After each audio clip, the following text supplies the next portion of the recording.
so glad you have returned, Nightbird. Well, I'm glad she's back in your possession, Doctor. Deprogrammed and neutralized.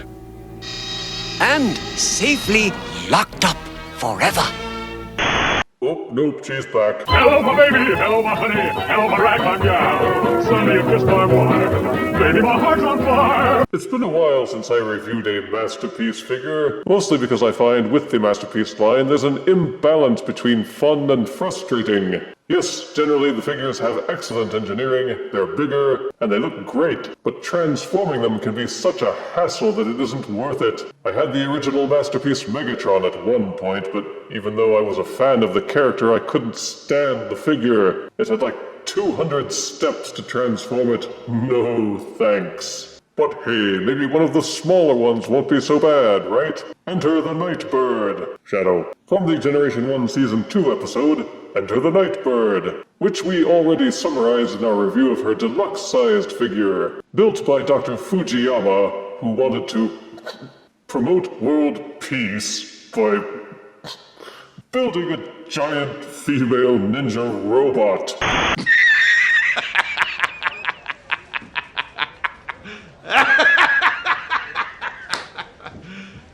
You serious? Yes, they were serious. But Megatron stole Nightbird, reprogrammed her, and made her a Decepticon. Anywho, the main box is just a sleeve with generic writing on it, labeling it as MP-55, which is a box to contain the box, i.e. this box. This is the product as it is sold in Japan by Takara Tomy. The text is in English and Japanese, with product shots on the front, other images on the side panel, text-laden gobbledygook on the back, along with a collage of photos showing most of the modes and features. But enough of this piffle. Let us unbox Nightbird, Shadow, and see if she was safely locked away forever. Out-of-box Masterpiece Nightbird Shadow comes with an instruction manual that's mostly in Japanese. Good luck with that. A collectible trading card featuring cool artwork, and on the back, a photograph of the figure and tech specs.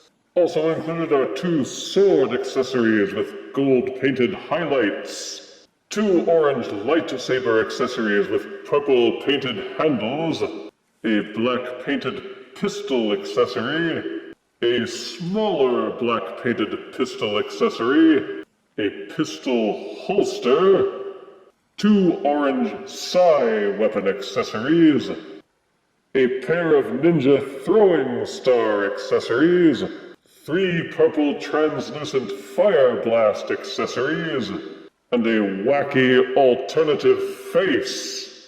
Everything comes packaged in a plastic clamshell, with everything neatly organized and contained. And this is Nightbird in her alt mode. Billed as a stealth car, yes, this figure is a remold of Masterpiece Arcee, though with some differences, first of which are the colors. They ditched Arcee's garish pink and off-pink scheme and replaced it with gray and black, which I like a lot better, for obvious reasons. The colors appear mostly painted on, with the gray having a slight metallic sheen, while the black has a shiny high gloss. The windshield is a translucent yellow, and there's some pretty good detail going on in the driver compartment, with purple seats and a dashboard with steering wheel. The only other splash of color is on the rear highlights, which has some gold paint. The car has 4 wheels, which are thin plastic discs, and while it can roll on flat surfaces, I wouldn't advise it because of the undercarriage.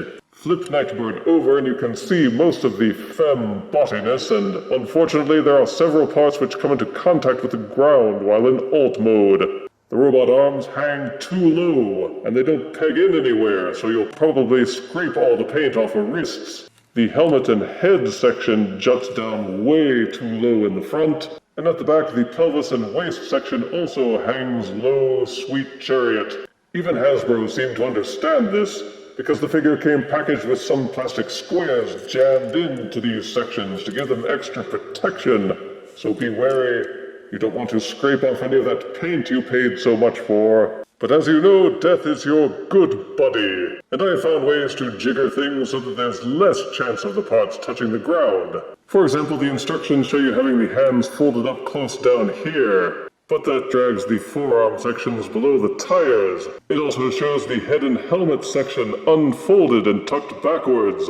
But I find that you can fold close the forehead section of Nightbird's head, push it back in place, and it sinks in much lower so that it doesn't go below the tires. This also makes more room for the arms, so that you can tuck those further in, cinch them down a little further up and closer beside the head, and rotate the arm joint and the wrist so that it's lying flat, with the thumb tucked up and braced against the shoulder. This also gives it a much lower profile. Once that is done, it's the tires which will touch the ground first, rather than the arms or the head. I get it that they couldn't make the tires any larger and still have them fold up for the robot mode, but it's still kind of a joke that a Masterpiece figure has such flimsy little fake tires.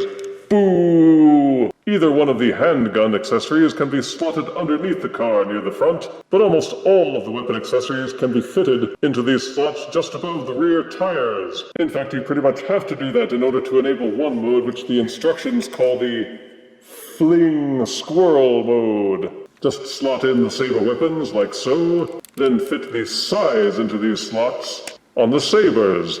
And voila!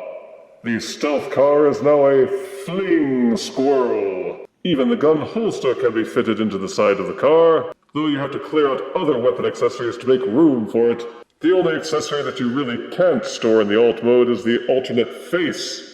But you can even store that if you want to count being able to dump it into the passenger section of the car. The two larger fire blast accessories can be fitted into the tip of the larger pistol accessory, though the third smaller fire blast accessory seems proprietary to the smaller pistol. The lightsaber accessories have separate blades from the handle, so they can be popped out, and the larger fire blast accessories can also be fitted into its place, so it can let out a fire burst or a fire blurst.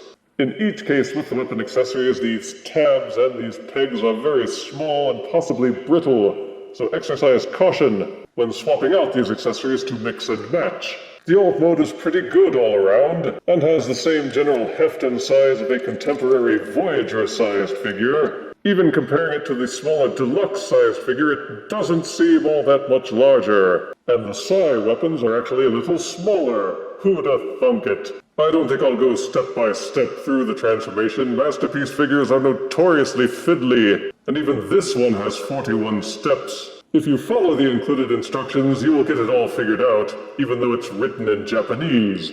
But the general impression is that this Masterpiece figure transforms in roughly the same way as the deluxe-sized Nightbird Arcee figures. It's mostly just the robot mode, folded and tucked inside a car-shaped shell, though the Masterpiece figure has extra hinges and engineering designed to do a much better job of folding up the car parts into a backpack, which doesn't have as large a profile. The main gymnastics lie in getting everything folded up and into that backpack in a way that doesn't have scratched paint everywhere. One thing you have to be careful about is taking the backs of these seats in the car.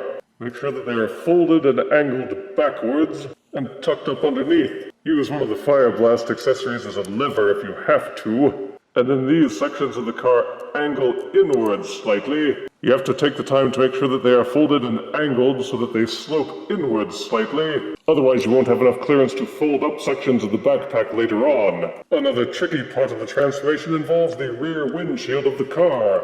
It has to be rotated and inverted. When you follow the other steps and have the hood of the car and the robot parts angled out like this, you must nudge the front windshield inward, and while you still have enough clearance, turn it like a key, and then thread it through and inside. Be sure that the brackets which angle the head and shoulders are out of the way. Keep rotating and angling gently and slightly until it's poking through those brackets, and then you will have it rotated, inverted, and you can fold it until it's flush against the inside of the car hood. It's a tricky, wacky process, but it's part of the process that makes the backpack foldable and storable. Then you can fold the wheels in to brace against the windshield. And the reason why you had to collapse the rear sections of the passenger seat was to make sure that these hinges can slot over and around it.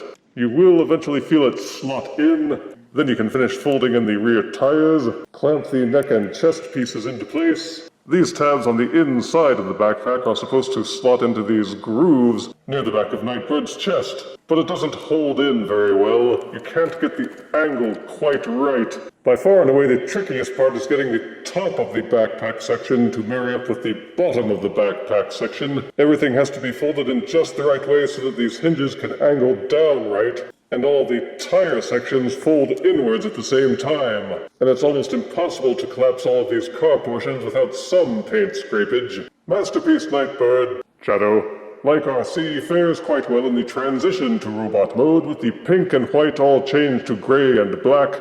Nightbird automatically looks cooler, but the differences don't stop there. The feet and legs are a match to Masterpiece Arcee, but the remolded car hood becomes a different breastplate, and the remolded pelvis has a purple and yellow belt to replicate the look from the animated series. And of course, there's the head. Arcee's Princess Leia head is replaced completely with Nightbird's ninja cowl and face mask. It even includes the chin guard from the cartoon episode. And other reviewers have already noted how the chin guard is an effective cloak to disguise the neck area, which was one of the things people complained about the most from Masterpiece Arcee. One could even argue that the Arcee backpack is a passable reimagining of the backpack Nightbird had in her animation model. I still find the backpack too large and cumbersome, and it throws off her center of balance. As with almost any Arcee-based figure, the backpack has always been the compromise between cartoon accuracy and practical reality.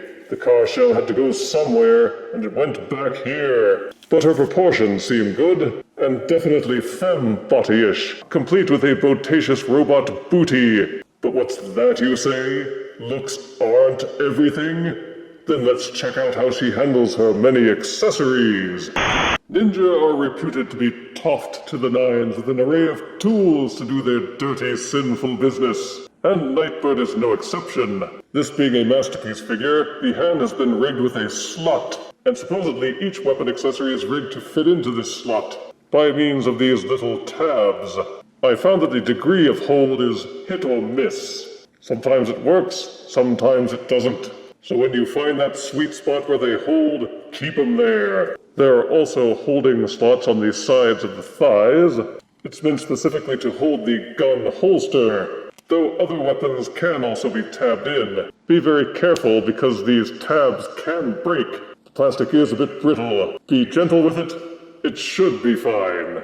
There are also similar slots on the forearms, and each weapon does have a number of tabs on it, so you can configure the weapons in multiple directions. The pistol can be fit into a slot just underneath the car nacelle by lifting up the flap, inserting the pistol, then closing it back shut. Even the throwing stars can be slotted into the hands, though again the hold is tenuous at best. She's quite the ninja butterfingers.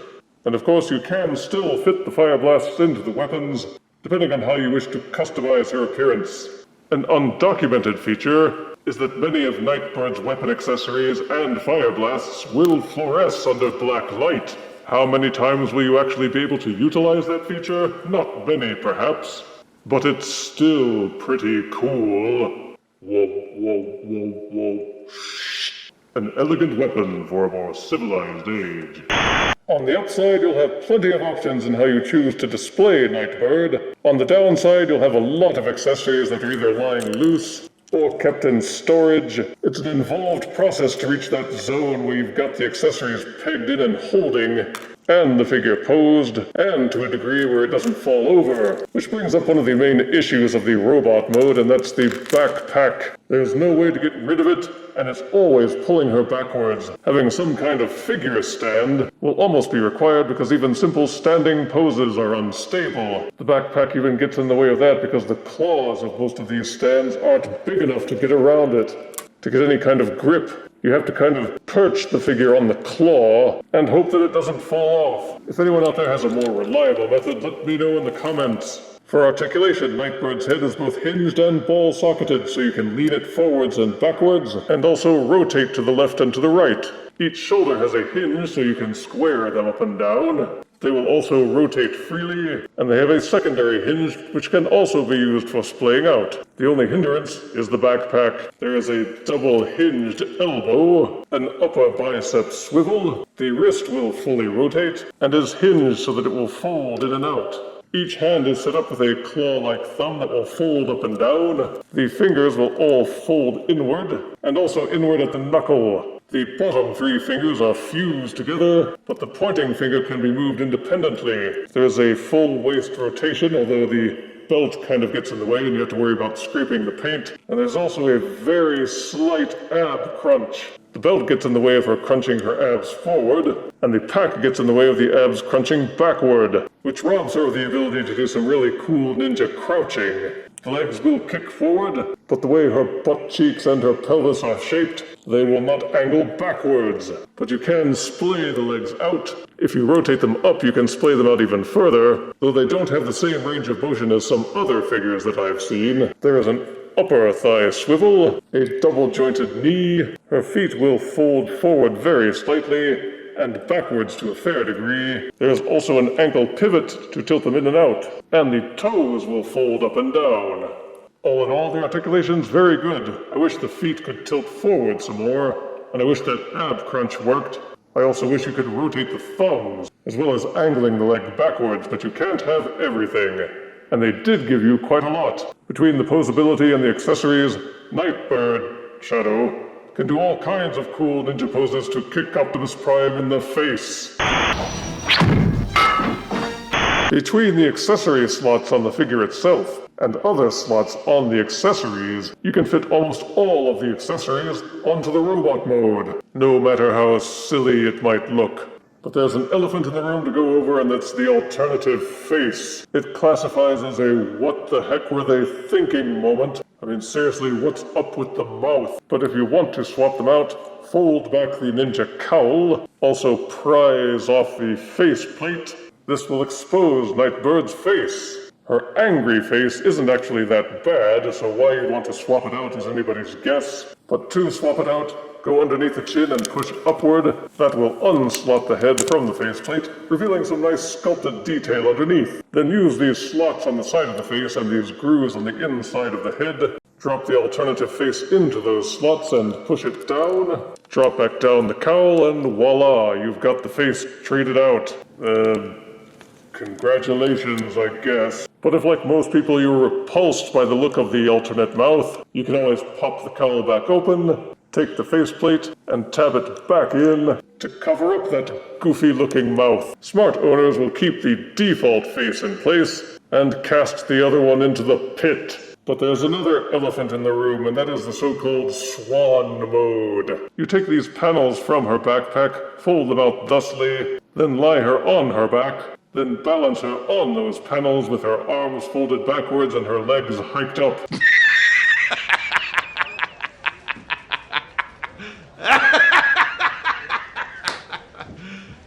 You serious? Yes, they are serious. I have never seen anybody in any martial arts contest use this posture to win a battle or a fight of any kind. Perhaps instead of calling it the Swan mode, they should have called it the Take Me Now Megatron mode. This one's another feature that's best left to the imagination.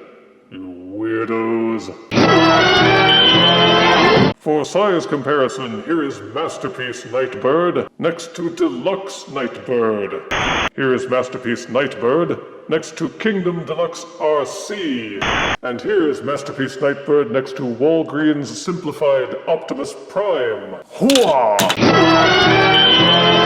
The Masterpiece line is a curious one. You either hate it or you think they're the GOAT. The bigger sizes, the advanced engineering, the high attention to detail, it's all the stuff of serious collectors' dreams. But if you're the kind of collector who likes to handle and pose your figures, and who wants to easily transform them, then these figures will be off-putting in the extreme. Positives are that short of an original non-transforming figure, Nightbird is perhaps the best screen representation you will ever see. It may be based on the Arcee figure, but it makes the transition so well, you might think it was engineered specifically with Nightbird in mind. The robot is well proportioned, highly detailed, very well articulated, and comes with a bevy of accessories for all kinds of customization. You'll have no shortage of display options, whether in robot or vehicle mode. Negatives are that many of the car panels feel worrisomely thin, and I worry about breakage over time. As with most Masterpiece figures, the transformation can be fiddly and tricky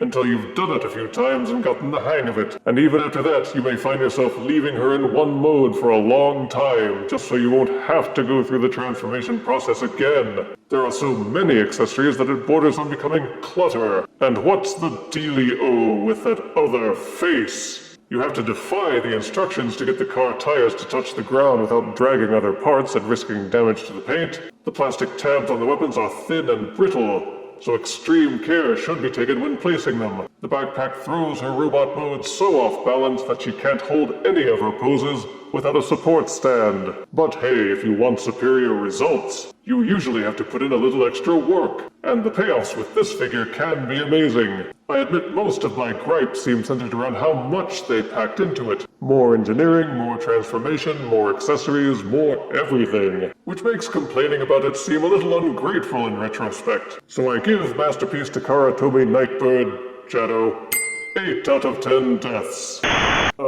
Dr. Fujiyama, if that is your real name and if you are actually a doctor, now that your giant female ninja robot has been given a good score, what will you do with her now? She will be safely locked away.